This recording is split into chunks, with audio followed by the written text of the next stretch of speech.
जय हिंद। मेरा नाम है अभिषेक सिंह। मैं स्वागत करता हूं आप सभी का अभिषेक इन्फिनिटी क्लासेस में।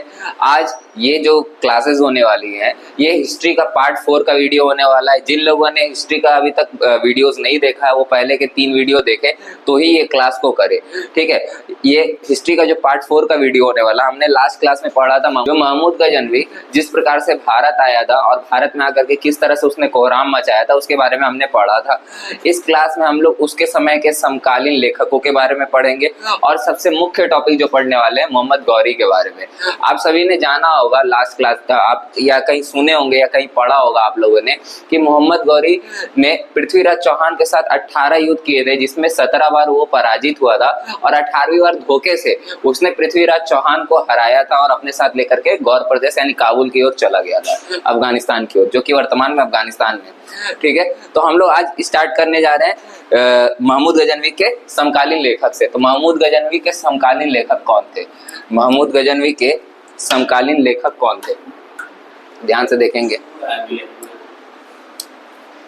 महमूद गजनवी के समकालीन लेखक,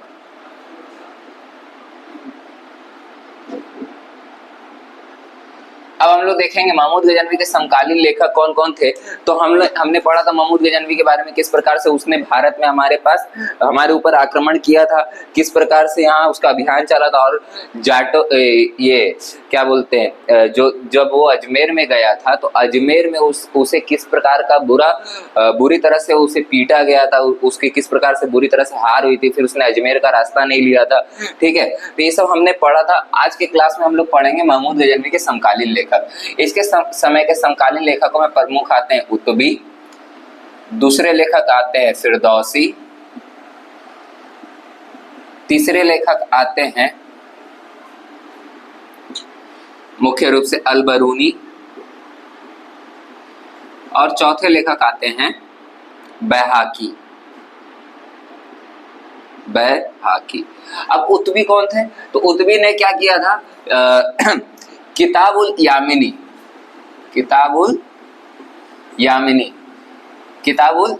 की रचना की थी। इसे याद रखिएगा, ये यामिनी वंश के ऊपर था, क्योंकि मैंने पहले भी बताया महमूद गजनवी जो थे ये यामिनी वंश के थे। किस वंश के थे? यामिनी वंश के। तो इन्होंने किताबुल यामिनी की रचना की थी। उतबी ने किस चीज की रचना की थी, किस पुस्तक की रचना की थी? तो किताबुल यामिनी की। और ये इसके दरबारी इतिहासकार भी रह चुके। उतबी जो है महमूद गजनवी के दरबारी इतिहासकार भी रह चुके हैं।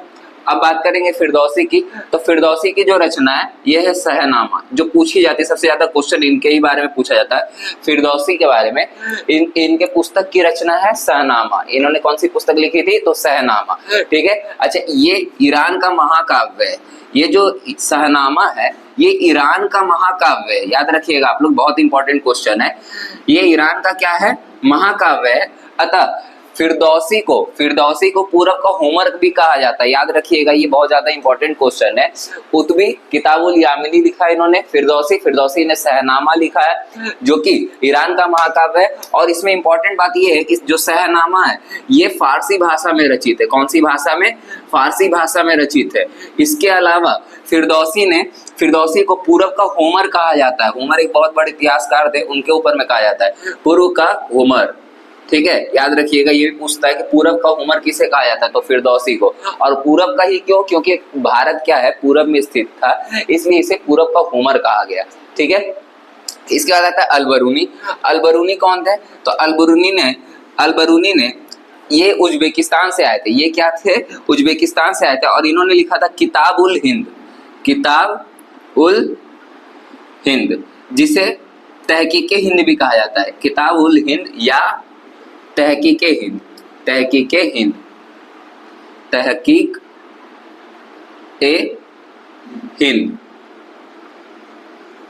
ये 2 बुक, मतलब ये एक ही बुक का नाम है, याद रखिएगा। या तो इसे किताबुल हिंद कहा जाता है या तो कई लोग इसे तहकीके हिंद भी कहते हैं, ठीक है। इन्होंने इस चीज का रचना किया था। अच्छा, अल-बरूनी का खासियत क्या था कि अल-बरूनी ने पुराणों का अध्ययन किया था। ये पुराणों का अध्ययन करने वाले पहले मुसलमान थे, याद रखिएगा। पुराणों का अध्ययन करने वाले पहले इतिहासकार या मुसलमान भी कह सकते हैं, ठीक है।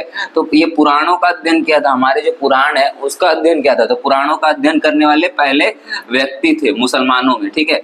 पुराणों का अध्ययन करने वाले पहले मुसलमान बोले जा सकते हैं ये, ठीक है, पहले मुसलमान, ठीक है।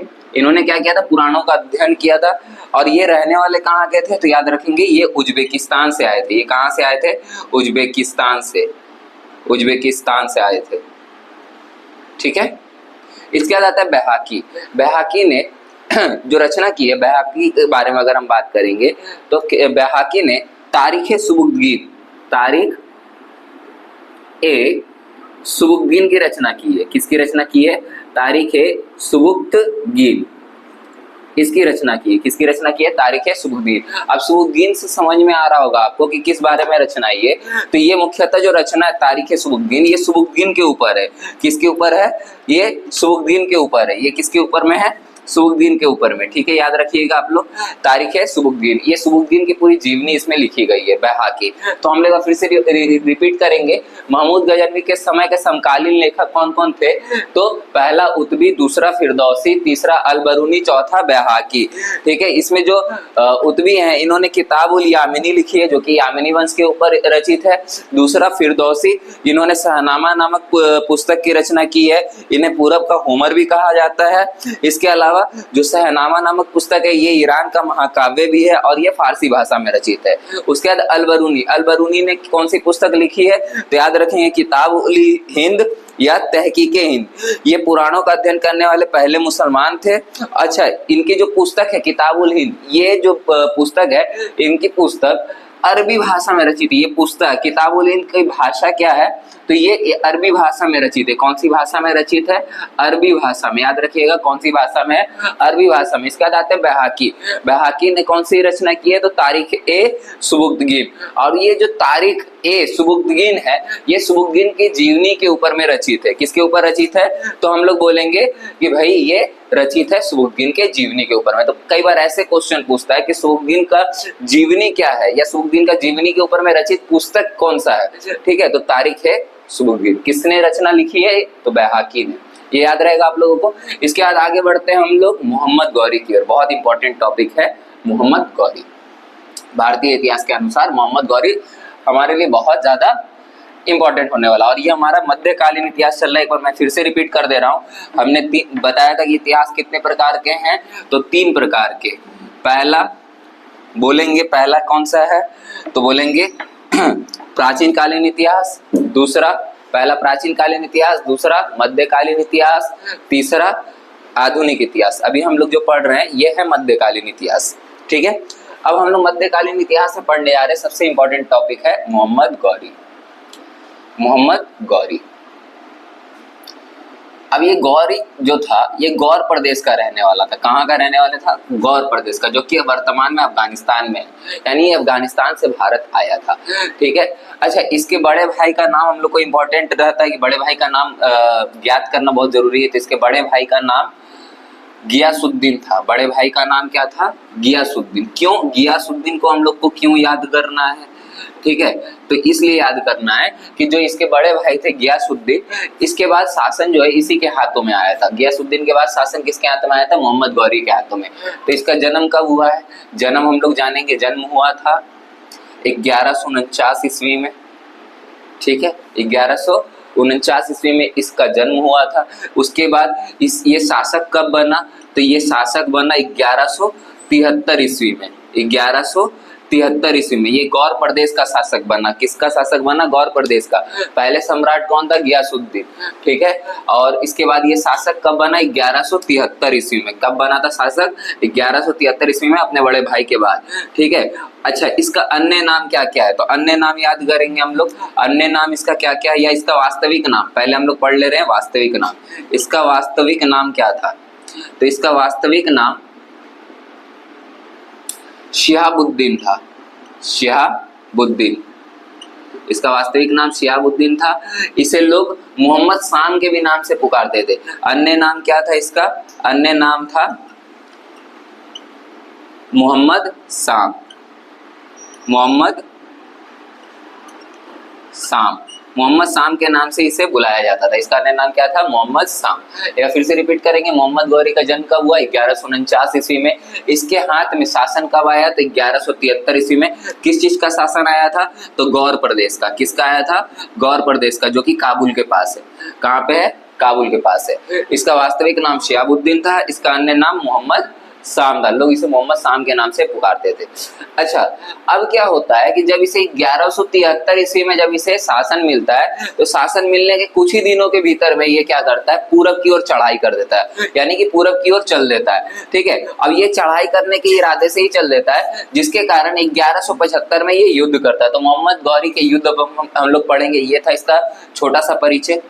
इसके बाद हम लोग पढ़ेंगे इनके युद्ध। ठीक है, मोहम्मद गौरी का युद्ध क्या क्या था, तो देखेंगे युद्ध इसने कौन कौन सा किया है। तो मोहम्मद गौरी ने सबसे पहला जो आक्रमण किया था 1175 ईस्वी में। मोहम्मद गौरी का पहला आक्रमण कब था? 1175 ईस्वी में मुल्तान पर। कहाँ पर था? मुल्तान पर। कहाँ पर आक्रमण किया था? मुल्तान पर। और यहाँ पर जो शासन था ये करमाती वंश का शासन था। किसका शासन था यहाँ पे? करमाती वंश का।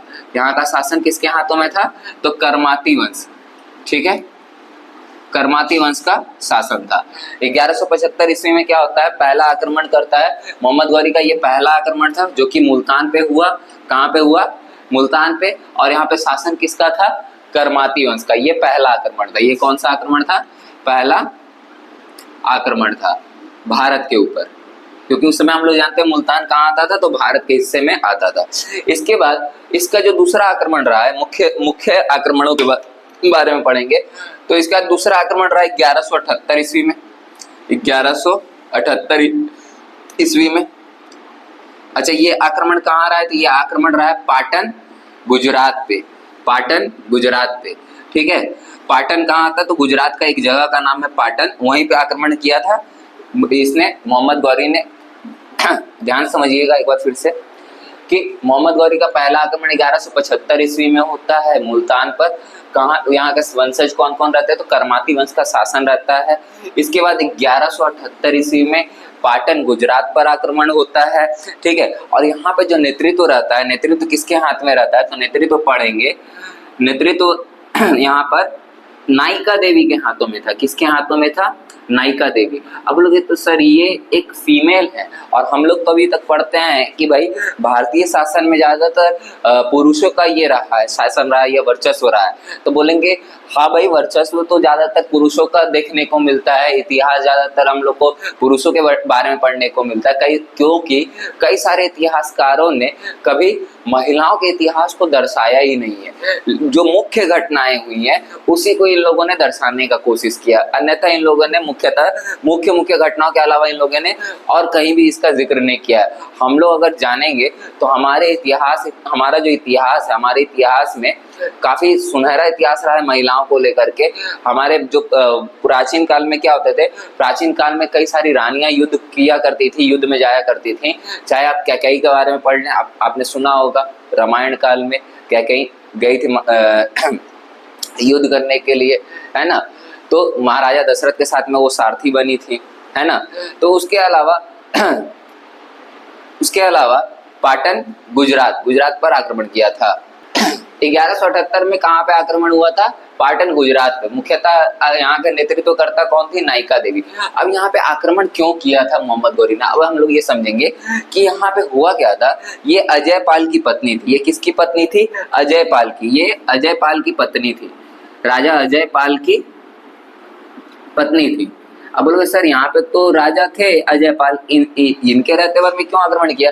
तो हम लोग समझेंगे कि नहीं, अजय पाल की क्या हुई थी? मृत्यु हो गई थी, जिसके कारण अजय पाल की जो पत्नी थी नायिका देवी, इन्होंने अपने हाथ में शासन ले लिया था। और यहाँ पे शासक कौन कौन थे? तो कौन से वंश के शासक थे? ये चहमान वंश के शासक थे। ठीक है, चहमान वंश के शासक थे। सॉरी, सोलंकी वंश के शासक थे। किसके शासक थे? सोलंकी वंश के शासक थे।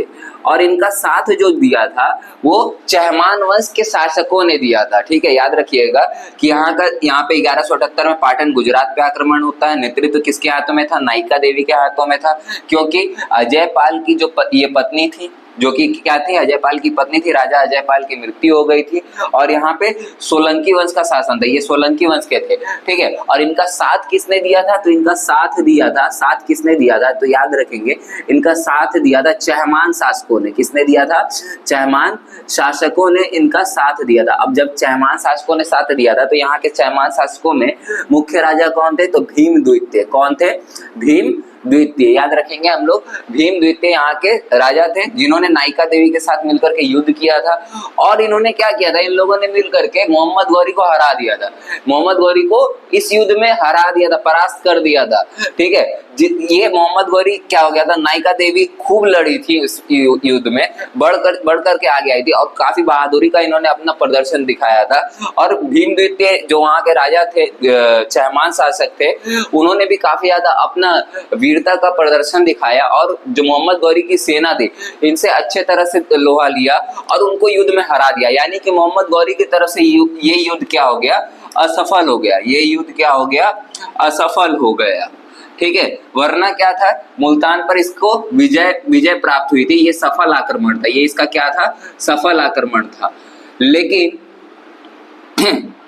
अगर हम लोग बात करें पाटन गुजरात पे, तो ये असफल आक्रमण था। ये क्या था? असफल आक्रमण था। ये इसमें नायिका देवी और भीम द्वितीय ने मिलकर के इनको हरा दिया था, इसको हरा दिया था। ठीक है, इसके बाद हम लोग पढ़ेंगे 1178 में जब यहाँ से मोहम्मद गौरी हार जाता है, इस युद्ध में क्या हो जाता है? हार जाता है, तो ये बढ़ जाता है मोहम्मद गजनवी के वंशजों की ओर। ये मोहम्मद गजनवी के वंशजों की ओर जाता है। वहां पे जो उससे बदला लेना होता है, उसके जो एक वंशज रहते हैं मलिक खुसरो। मलिक खुसरो, याद रखेंगे, नाम याद रखेंगे, क्या नाम था? मलिक खुसरो। लिख लेंगे कॉपी में सब लोग, मलिक खुसरो। खुसरो नहीं, खुसरव, खुसरव, र और व। ठीक है, मलिक खुसरव। ठीक है, तो मोहम्मद गौरी ने क्या किया था? यहाँ पे बहुत बुरी तरह से हार हुई थी और ये चला गया था पंजाब की ओर। यहाँ से कहाँ चला गया?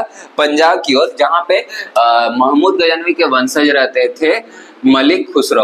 उसकी जाके हत्या कर दी, उसको युद्ध में हरा दिया। ठीक है, मलिक खुसरो को क्या किया उसने? सॉरी, हत्या नहीं की थी, मलिक खुसरो को क्या किया था? हरा दिया था, बड़ी बुरी तरह से परास्त किया था और उसे भगा दिया था। तो इसमें विजय किसकी हुई थी? मोहम्मद गौरी की। मलिक खुसरो को हरा दिया था 1178 में। उसके बाद क्या होता है कि मोहम्मद गौरी अब प्लानिंग करने लगता है कि भारत में किस तरह से शासन फैलाए। तो ये छोटे छोटे शासनों को जीतने लगता है, छोटे छोटे शासकों को हराने लगता है। इसके बाद क्या करता है ये? ध्यान देंगे हम लोग। इसके बाद ये करता है 1179 ईस्वी में पेशावर, कश्मीर और सिंध को जीत लेता है। यानी हम लोग बात करेंगे भारत के उत्तरी भाग को और भारत के उत्तर पूर्वी भाग को, सिंध प्रदेश को जीत लेता है। ठीक है, किसको जीतता है? पेशावर, कश्मीर और सिंध को। उसके बाद 1188 ईस्वी में भटिंडा को जीत लेता है। किसको जीत लेता है? भटिंडा को। ठीक है, भटिंडा जो कि पंजाब में है, उसे जीतता है। ठीक है, इसके बाद हम लोग मुख्यतः पढ़े थे पृथ्वीराज चौहान के बारे में, सुने होंगे, मैंने भी रिपीट किया पहले कि 17 बार आक्रमण किया था और 17 बार परास्त हुआ था। कौन परास्त हुआ था? मोहम्मद गौरी। किसके ऊपर आक्रमण किया था? पृथ्वीराज चौहान के ऊपर। और 17 बार, एक होता है ना कि भाई निहत्था इंसान हो गया, हार गया इंसान, उसे बड़ी बुरी तरह से मतलब शर्मनाक होता है। तो उस समय के राजपूत शासक जो हुआ करते थे, मुख्य जो चौधरी वाले शासक हुआ करते थे, ठीक है, वो लोग क्या करते थे कि भाई अपमान करने के लिए उनको क्या करते थे? बाइज्जत बरी कर देते थे। तो 17 बार आक्रमण किया था मोहम्मद गौरी ने, 17 बार परास्त हुआ और 17 बार बंदी बना। पृथ्वीराज चौहान ने क्या किया? उसे छोड़ दिया, जाओ तुम चल जाओ भाई, मैं तुम्हें जीवन बख्श देता हूं, तुम शर्म से मर जाओ। लेकिन बावजूद इसने धोखे से, मोहम्मद गौरी ने 18वीं बार आक्रमण किया पृथ्वीराज चौहान के ऊपर। ठीक है, और क्या हो गया कि उन्हें धोखे से उसमें हरा करके ले करके चला गया, बंदी बना करके गौर प्रदेश लेकर के चला गया। तो ये हमने सभी ने सुना है, कहीं ना कहीं पढ़ा है, ठीक है, और कहीं ना कहीं जाना है। ठीक है, तो इसके बारे में हम लोग अब बढ़ेंगे मुख्य रूप से पृथ्वीराज चौहान के बारे में, ठीक है। अब देखिए 17 बार आक्रमण होता है, मतलब मुख्यतः 16 बार आक्रमण होता है किसके ऊपर में, 16 बार आक्रमण होता है पृथ्वीराज चौहान के ऊपर में, ठीक है। और जो मुख्यतः आक्रमण है 17वीं बार सन 1191 ईस्वी में, ये हम लोग बात कर रहे हैं तराइन के युद्ध का। अब तराइन का जो युद्ध था, तराइन के 3 युद्ध हुए, याद रखिएगा। तराइन के कितने युद्ध हुए हैं, तराइन के युद्ध कितने हुए हैं, तो तराइन के 3 युद्ध हुए हैं। कितने युद्ध हुए हैं, तराइन के 3 युद्ध हुए हैं। पहला युद्ध कब हुआ है, पहला युद्ध हुआ था 1191 ईस्वी में, ठीक है। दूसरा युद्ध कब हुआ, तो 1192 ईस्वी में।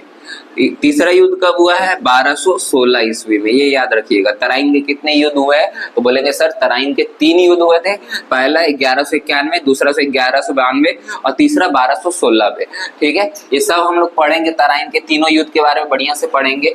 फिलहाल हम लोग पढ़ने आ रहे हैं तराइन का पहला युद्ध 1191 में, ठीक है। अब ध्यान दीजिएगा, तराइन का पहला युद्ध, तराइन का ये कब हुआ था, तो 1191 ईस्वी में। कब हुआ था, 1191 ईस्वी में तराइन का पहला युद्ध, तराइन का पहला युद्ध। अब देखिए हम लोग पढ़ेंगे तराइन का पहला युद्ध। तराइन का पहला युद्ध कब हुआ था, 1191 में। मैंने अभी भी रिपीट किया, तराइन के कितने युद्ध हुए थे, तो तराइन के 3 युद्ध हुए थे। पहला 1191, दूसरा 1192 और तीसरा 1216। पहला जो तराइन का पहला युद्ध हुआ था, ये हुआ था मोहम्मद गौरी वर्सेस पृथ्वीराज चौहान थर्ड।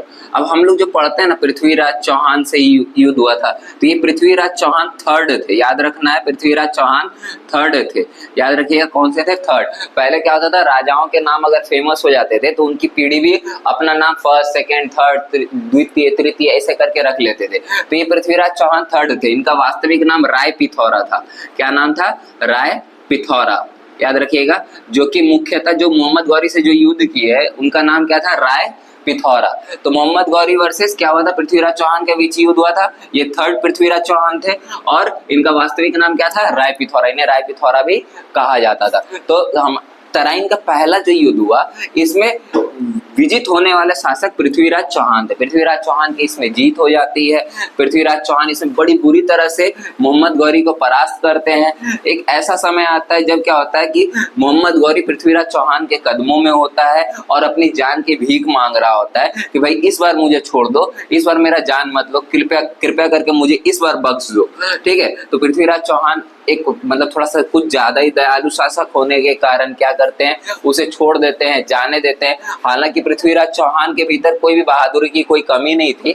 ये ऐसे ही इसे 17 बार युद्ध में परास्त नहीं किया था और ऐसे ही ये दिल्ली के शासक नहीं थे। पृथ्वीराज चौहान कहाँ के शासक थे, दिल्ली के। यानी कि पंजाब पर आक्रमण करने के बाद ये मोहम्मद गौरी कहाँ आया था युद्ध करने के लिए, तो दिल्ली पे आया था, दिल्ली पे आक्रमण करने आया था, जहाँ पे पृथ्वीराज चौहान से ये पराजित हो गया। किससे पराजित हो गया, पृथ्वीराज चौहान से पराजित हो गया। अब ये जो मोहम्मद गौरी थे, ठीक है, मोहम्मद गौरी ये हार गया इस युद्ध में। क्या हो गया, हार गया। पृथ्वीराज चौहान क्या हो गया, हो गए विजित हो गए। क्या हो गए, विजित हो गए। इसके बाद ये क्या होता है, मोहम्मद गौरी थोड़े समय के लिए बैकफुट हो जाता है, ज्यादा समय नहीं, 6-7 महीने के लिए बैकफुट पे चला जाता है, ठीक है।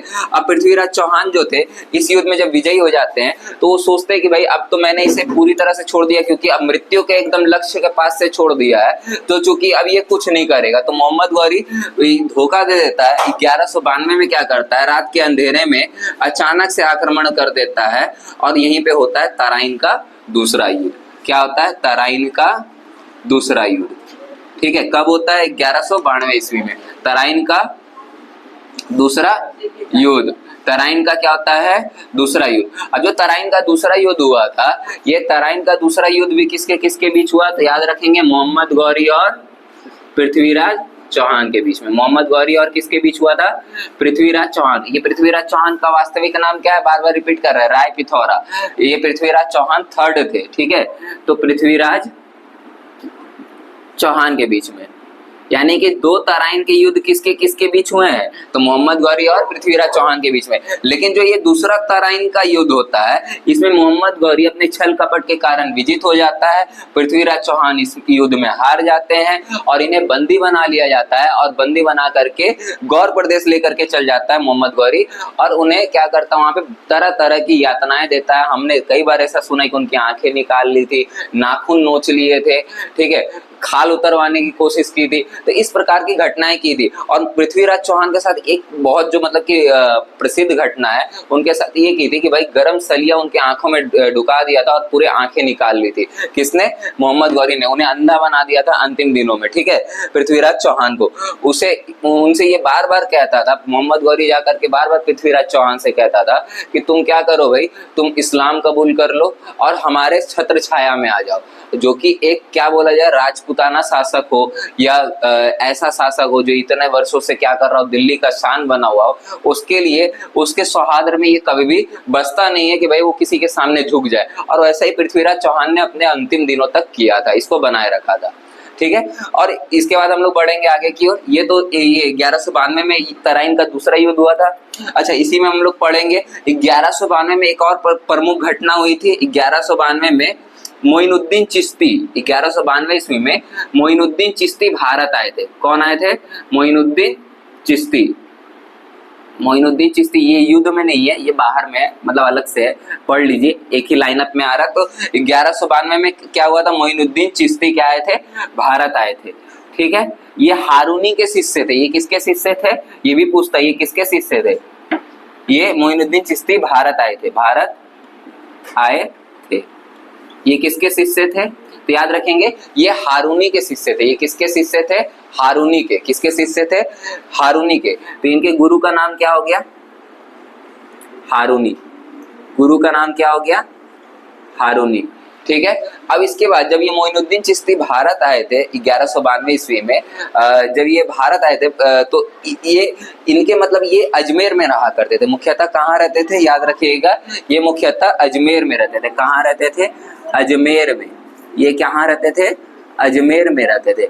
जहाँ पे अजमेर में क्या बना? इनके ही नाम पर, मोइनुद्दीन चिश्ती के ही नाम पर अजमेर शरीफ बना हुआ है। क्या बना हुआ है? अजमेर शरीफ का दरगाह। जो हम लोग पढ़ते हैं अजमेर शरीफ का दरगाह, जो बहुत फेमस है भारत में, वो इन्हीं के नाम पे, मोइनुद्दीन चिश्ती के नाम पे। तो अजमेर शरीफ का दरगाह ये किसके? अब ये पूछता बार बार क्वेश्चन कि मोइनुद्दीन चिश्ती किसके समय पे या किसके समकालीन में भारत आए थे? तो बोलेंगे मोहम्मद गौरी के समकालीन समय में भारत आए थे। कि इसके गुरु का नाम क्या था? तो हारूनी था। अच्छा, ये कहाँ रहते थे? तो अजमेर में रहते थे। और इन्हीं के जो रहने का स्थान था, वहीं पे क्या बना था? अजमेर शरीफ का दरगाह बना था, जो कि बहुत भारत का बहुत ही फेमस दरगाह है, ठीक है। इसके बाद हम लोग युद्ध के बारे में बात कर रहे थे, एक बार फिर से रिपीट करते हैं। 1191 में तराइन का पहला युद्ध, 1192 में तराइन का दूसरा युद्ध हुआ था। दोनों युद्ध किसके किसके बीच में हुए थे? तो मोहम्मद गौरी और पृथ्वीराज चौहान, ठीक है, जो कि राय पिथौरा थे, ठीक है। अच्छा, इसमें पहले युद्ध में पृथ्वीराज चौहान विजयी होते हैं, दूसरे युद्ध में मोहम्मद गौरी विजयी होते हैं। इसके बाद आता है 1194 का ईस्वी। 1194 में क्या होता है?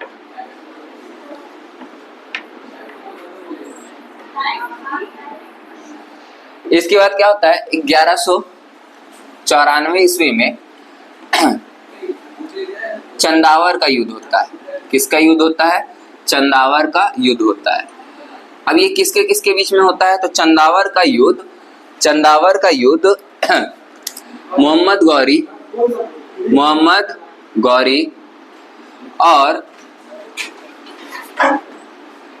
गौरी और राजा जयचंद के बीच में होता है। किसके बीच में होता है?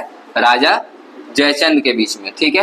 किसके बीच में होता है? राजा जयचंद। अब ये राजा जयचंद कौन है? ध्यान समझना, ये राजा जयचंद जो है पृथ्वीराज चौहान के ससुर हैं। अब बोलोगे कैसे? तो इनकी बेटी थी संयोगिता से किसका विवाह हुआ था? पृथ्वीराज चौहान का। मतलब एक समय का बात है कि क्या होता है ना कि पृथ्वीराज चौहान के नाना रहते हैं अनंगपाल। नाना का क्या नाम था? अनंगपाल। ठीक है, याद रखेंगे। नाना कौन थे? अनंगपाल। और इन्होंने ही क्या किया था? अनंगपाल तोमर इनका नाम था, अनंगपाल द्वितीय भी कहा जाता है इन्हें। ठीक है, इन्होंने ही दिल्ली का स्थापना किया था। किसका स्थापना किया था? दिल्ली। दिल्ली का पुराना नाम अगर हम लोग जानना चाहेंगे तो दिल्ली का पुराना नाम था ढिल्लिकापुरी। याद रखेंगे, क्या नाम था? ढिल्लिकापुरी। ढिल्लिकापुरी। दिल्ली का पुराना नाम क्या था? ढिल्लिकापुरी। इन्होंने ही दिल्ली का स्थापना किया ढिल्लिकापुरी में। और इसके बाद क्या होता है कि जब ये मतलब कि दिल्ली में क्या होता है कि इनके कोई वंशज नहीं रहता है। जब ये अनंगपाल जो रहते हैं इनका कोई वंशज नहीं रहता है, तो ये सोचते हैं, जो राजा जयचंद रहते हैं ये सोचते हैं कि भाई इनके बाद तो जो शासन है वो हमारे ही हाथों में आने वाला है, यानी दिल्ली हमारे हाथों में आने वाला है। ठीक है, अब चूंकि क्या होता है, अनंगपाल क्या करते हैं, दूसरे व्यक्ति मतलब जो दूसरी बेटी रहती है उनके बेटी के बेटे, यानी समझ में आ रहा होगा आप लोग को, अनंगपाल की दो बेटियां, एक बेटी से इनका विवाह हुआ राजा जयचंद का, और जो दूसरी बेटी है, ठीक है, दूसरी बेटी के बेटे जो है वो कौन है? पृथ्वीराज चौहान है। कौन है? पृथ्वीराज चौहान है। ठीक है, अब ये क्या करते हैं कि जो अपना दिल्ली का शासन होता है वो पृथ्वीराज चौहान के हाथों में डाल देते हैं, मतलब दे देते हैं कि भाई दिल्ली पर शासन तुम करो। ठीक है, तो इनका जो शासन रहता है पृथ्वीराज चौहान का कहाँ कहाँ रहता है? तो बोलेंगे अजमेर प्लस दिल्ली। ठीक है, अजमेर प्लस दिल्ली। ये भी पूछता है, भारतीय राजाओं के भी समकालीन में पूछता है कि मोइनुद्दीन चिश्ती किस भारतीय राजा के समकालीन समय में आए थे? किस भारतीय राजा या किस हिंदू राजा? तो पृथ्वीराज चौहान। पृथ्वीराज चौहान के समय में आए थे। इनका शासन पहले अजमेर में था, लेकिन इनका शासन दिल्ली में था। दिल्ली का शासन किसके हाथों में दे देते हैं? पृथ्वीराज चौहान के हाथों में दे देते हैं। जिसके बाद क्या होता है, पृथ्वीराज चौहान के हाथों में अजमेर प्लस दिल्ली का भी शासन आ जाता है। और जो राजा जयचंद थे ये गहड़वाल वंश के थे। कौन से वंश के थे? याद रखिएगा, ये गहड़वाल वंश के थे। ठीक है, गहड़वाल वंश के थे। ठीक है, गहड़वाल वंश के।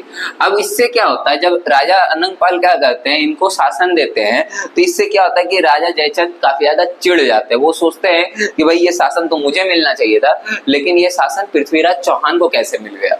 अब इससे ये ज्यादा चिढ़ जाते हैं। अब इनकी पुत्री रहती है संयोगिता, ये मन ही मन क्या करती है कि पृथ्वीराज चौहान से प्रेम कर रही होती हैं और अब मन में ही विवाह के थोड़ा ख्वाब सजा के रखती हैं। तो इस बात का पता पृथ्वीराज चौहान को चल जाता है, लेकिन इसीलिए क्या करते हैं कि राजा जयचंद क्या करते हैं कि पृथ्वीराज चौहान से, चूंकि वो क्या थे, एकदम चिढ़ चुके थे, तो उनको नीचा दिखाने के लिए वो देश भर से क्या करते हैं, अपने कई सारे राजाओं को आमंत्रित करते हैं और ये करते हैं कि भाई अपनी पुत्री का विवाह स्वयंवर रख देते हैं। मतलब देश भर से राजाओं को बुला करके, आमंत्रित करके विवाह का स्वयंवर रख देते हैं पुत्री संयोगिता के लिए। किसके लिए? पुत्री संयोगिता के लिए। अब पुत्री संयोगिता का स्वयंवर होना होता है, लेकिन अब इसमें सभी राजाओं को बुलाते हैं। कौन? राजा जयचंद। लेकिन बुलाते नहीं है किसको? पृथ्वीराज चौहान को। मतलब सभी को बुलाया, पृथ्वीराज चौहान को इन्होंने नहीं बुलाया, जिसके कारण पृथ्वीराज चौहान का ये मन ही मन क्या रहता है, ये थोड़ा सा क्या होता है कि भाई उसको अपमान दिखलाना चाहते हैं। पृथ्वीराज चौहान को ये क्या करना चाहते हैं, उनको अपमान दिखलाना चाहते हैं, अपमानित करना चाहते हैं। और इसमें भी बड़ी बात क्या करते हैं, पृथ्वीराज चौहान का एक पुतला बना करके द्वारपाल के रूप में बाहर में खड़ा कर देते हैं। अब जितने भी राजा आते हैं हंसते मजाक उड़ाते, कहते हैं कि भाई पृथ्वीराज चौहान को तो द्वारपाल बना दिया है, द्वारपाल बना दिया क्योंकि उनकी मूर्ति यहाँ पे रख दी है, पृथ्वीराज चौहान की मूर्ति रख दी यहाँ पे। तो कई लोग मजाक उड़ाते हैं और ये बात, इस बात का पता किसे चल जाता है? पृथ्वीराज चौहान को। तो वो उसी वक्त वहां से निकलते हैं और जहाँ पे स्वयंवर हो रहा होता है वहां पे पहुंचते हैं और जो संयोगिता रहती है, राजा जयचंद की पुत्री जो रहती है संयोगिता, उन्हें लेते हैं और स्वयंवर से ही भगा करके लेकर के चले जाते हैं, जहाँ बाद में ये विवाह कर लेते हैं। ठीक है, इससे राजा जयचंद और चिढ़ जाते हैं। जब दूसरा युद्ध हो रहा होता है, तराइन का जब दूसरा युद्ध होता है, तो वहां पे राजा जयचंद को इनका साथ देना चाहिए था पृथ्वीराज चौहान का। अगर ये साथ दे देते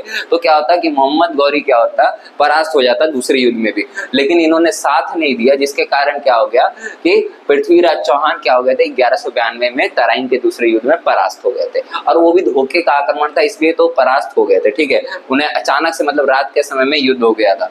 क्योंकि हमारे यहाँ क्या होता था पहले कि दिन के समय में युद्ध होता था, रात में लोग शिविरों में आराम किया करते थे, लेकिन मोहम्मद गौरी ने रात को आक्रमण कर दिया था, जिसके कारण क्या होता, धोखे से उन्हें बंदी बना करके गौर प्रदेश ले जाया गया। इसके बाद फिर क्या होता है, अब मोहम्मद गौरी देखो, अब दुश्मन का दुश्मन हमेशा दोस्त होता है, तो ये सोचकर कि इन्होंने मदद नहीं किया था कि भाई मेरा दुश्मन तो अब पृथ्वीराज चौहान है और उसका दुश्मन मोहम्मद गौरी है, हम उसका मदद नहीं करेंगे। लेकिन यही दुश्मन क्या है, अब इनको परास्त करने को आ जाता है 1194 ईस्वी में चंदावर के युद्ध में। चंदावर का युद्ध होता है, मोहम्मद गौरी क्या करते हैं, मोहम्मद गौरी और राजा जयचंद के बीच में युद्ध होता है। इस युद्ध में राजा जयचंद बड़ी बुरी तरह से परास्त हो जाते हैं, ठीक है, जिसके कारण क्या होता है, इनका मनोबल काफी गिर जाता है और इस युद्ध में मतलब लगभग बंदी बना के मार दिए जाते हैं, ठीक है। तो ऐसा होता है कि 1194 में यहाँ पे मोहम्मद गौरी विजयी हो जाता है और राजा जयचंद की हार होती है। किसकी हार होती है? राजा जयचंद की। इसके बाद हम लोग आगे की ओर बढ़ेंगे।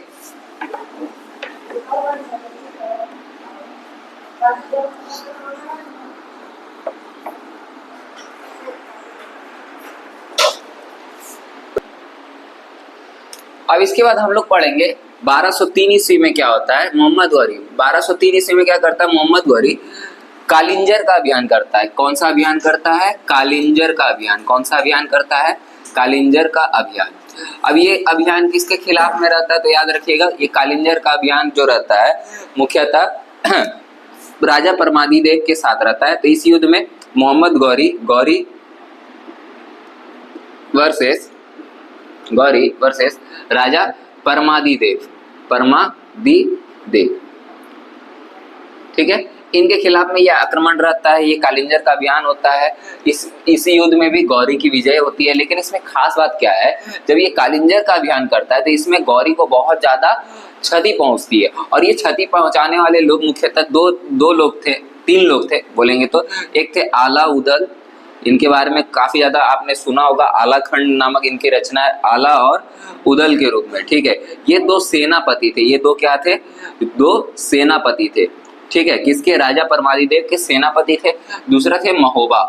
दूसरा कौन थे? महोबा, ठीक है। इन्होंने क्या किया था? इन तीनों ने इनका काफी ज्यादा साथ दिया था। और आला उदल और महोबा ये काफी ज्यादा बहादुर व्यक्ति थे। इन्होंने इस युद्ध में गौरी के खिलाफ में लड़ाई लड़ी थी। कम सेना होते हुए भी बहुत ज्यादा नुकसान गौरी की सेना को पहुंचाया था। और आला और उदल इनके बारे में तो काफी ज्यादा उस समय मतलब ये बोला जाता था कि भाई आला और उदल से बचना नामुमकिन है, ठीक है। काफी ज्यादा वीर व्यक्ति थे ये दोनों, काफी ज्यादा युद्ध लड़े थे और इस युद्ध का नेतृत्व भी आला और उदल कर रहे थे। इनके ऊपर में एक रचना है आलाखंड। इनके ऊपर में स्थित ये एक रचना लिखी गई है जिसका नाम है आलाखंड। अब ये आलाखंड की रचना जो की है जागणिक ने की है। किसने की है? याद रखिएगा, जागणिक। अब ये जागणिक कौन थे? तो जागणिक जो थे ये राजा परमादिदेव के दरबारी इतिहासकार थे। ये क्या थे? याद रखिएगा, ये परमादिदेव के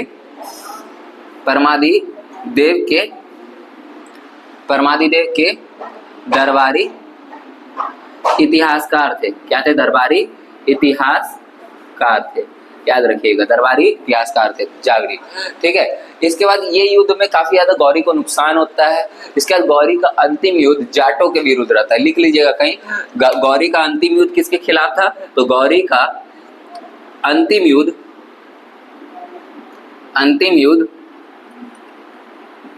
जाटों के विरुद्ध था। किसके विरुद्ध था?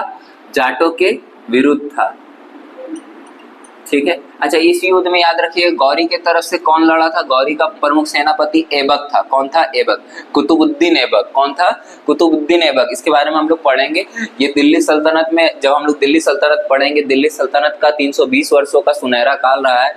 अगर हम लोग बोलेंगे 320 वर्ष हमारे ऊपर किसी और ने शासन किया, सुनहरा काल गलती से बोल दिया, 320 वर्षों का क्या रहा है हमारे ऊपर में, क्या किया? दिल्ली सल्तनत के ऊपर में 320 वर्षों का दूसरे वंशों का शासन रहा है। उसमें कुतुबुद्दीन ऐबक जो कि गुलाम वंश का संस्थापक होगा, ठीक है, वो गौरी का एक गुलाम था, इसलिए गुलाम वंश पड़ा, ठीक है। गौरी का ये सेनापति बन करके इस युद्ध में लड़ता है, कालिंजर का अभियान करता है राजा परमादिदेव के खिलाफ में, ठीक है। तो इसके नाम पर आला उदल सेनापति लड़ते हैं परमादिदेव की ओर से, और आलाखंड की रचना होती है, जागणिक करते हैं इस रचना को। और परमादिदेव के ये दरबारी इतिहासकार थे। गौरी का अंतिम युद्ध जाटों के विरुद्ध रहा था। उसके बाद जब ये मुख्यतः जब ये इनका मुख्य उद्देश्य, इसका मुख्य उद्देश्य था कि भाई हमको हराना है। किसको हराना है? पृथ्वीराज चौहान को हराना है, क्योंकि 17 बार हारना कोई छोटी मोटी बात नहीं होती है। कई सारे आपको पुस्तकों में देखने को ये भी मिलेगा कि 21 बार युद्ध हारा था मोहम्मद गौरी जो था, 21 बार युद्ध हारा था। लेकिन मुख्यतः यही देखने को मिलता है कि 17 बार मोहम्मद गौरी पराजित हुआ था। किससे पराजित हुआ था? तो बोलेंगे पृथ्वीराज चौहान से पराजित हुआ था, ठीक है। 18वीं बार धोखे से उन्हें हरा करके कहाँ लेके चल जाता है? गौर प्रदेश। यानी कि अगर हम लोग कहें तो उस समय मोहम्मद गौरी क्या करता है, युद्ध हरा करके ही वापस चला जाता है कहाँ, गौर प्रदेश में, और शासन अपने गुलामों को छोड़ करके चल जाता है, गुलामों के हाथों में छोड़ करके चल जाता है, जिसके बारे में हम लोग नेक्स्ट क्लासेस में पढ़ेंगे। तो हम लोग इस क्लास में क्या पढ़े कि भाई 1203 ईस्वी में, अभी तक हम लोग क्या पढ़े, 1203 ईस्वी में कालिंजर का अभियान हुआ गौरी वर्सेस परमादिदेव के बीच में। गौरी कौन था, तो गौरी की ओर से कौन लड़ा था, तो ऐबक लड़ा था, जो कि गौरी का क्या था, गुलाम था, ठीक है। और परमादिदेव की ओर से कौन लड़े थे, तो आला और उदल लड़े थे और महोबा लड़े थे। और इसके बारे में, आला और उदल के बारे में हमें कहाँ पढ़ने को मिलता है, तो आला खंड में। आला खंड एक पुस्तक है जिसके रचयिता कौन है, जागणिक है, ठीक है। और गौरी का अंतिम युद्ध किसके साथ रहा है, तो याद रखिएगा अंतिम युद्ध जो रहा है जाटों के विरुद्ध में रहा है। इसके बाद क्या था, गौरी अपने गौर प्रदेश में चल जाता है, ठीक है, जहां इसकी मृत्यु हो जाती है, जहां दम्यक में 1206 ईस्वी में इसकी मृत्यु हो जाती है। कब मृत्यु होती है, तो याद रखेंगे 1206 ईस्वी में क्या होती है, दम्यक में इसकी मृत्यु हो जाती है, दम्यक में मृत्यु हो जाती है। अब कई लोगों के बीच में कंट्रोवर्सीज है, कई लोग कहते हैं कि जो पृथ्वीराज चौहान थे उन्होंने क्या किया था कि शब्द भेदी बाण चलाए थे। उन्होंने क्या किया था, शब्द भेदी बाण चलाए थे, 4 तख्त ऊपर थे, ठीक है। और शब्द भेदी बाणों से क्या हुआ था, मोहम्मद गौरी की मृत्यु हो गई थी, ठीक है। एक शब्द भेदी बाण जो उनके मुंह में लगता है जिसके कारण मृत्यु हो जाती है। लेकिन कई सारे इतिहासकारों का ये भी मानना है कि मोहम्मद गौरी की मृत्यु 1206 में दम्यक में हो जाती है, ठीक है। तो उस कंट्रोवर्सी की ओर हम लोग ध्यान नहीं देंगे, उस ओर नहीं बढ़ेंगे। 1206 ईस्वी में हमें इतना पता रहना चाहिए कि मोहम्मद गौरी की मृत्यु कब हुई है, 1206 में हुई है। कहाँ हुई है, दम्यक में हुई है, ठीक है। तो ये रहता है आज का सबसे इम्पोर्टेंट फेस जो कि रहता है मोहम्मद गौरी के ऊपर में। अब हम लोग बात करते हैं पृथ्वीराज चौहान।